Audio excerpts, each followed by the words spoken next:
kelinler. Şu ana yurt sevgilerini topraklardan sorap kelinler. Şu ana yurt sevgilerini topraklardan sorap kelinler. Aksakallı oğullarniki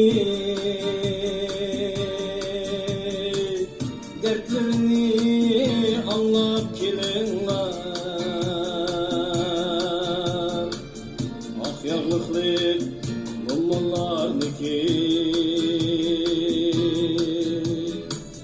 çeksiden süyüp kelinler.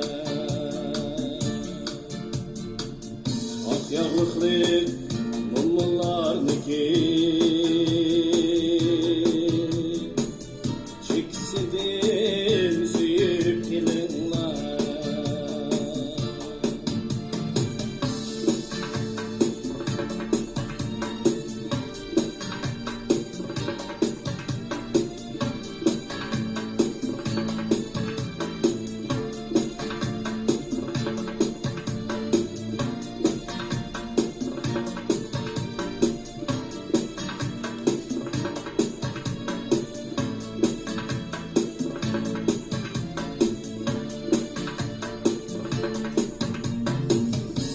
Götürük sebep anlardın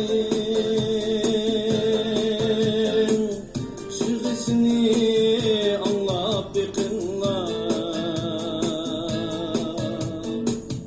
Derdi tola miskin yaşların arzusunu bilip kelinler.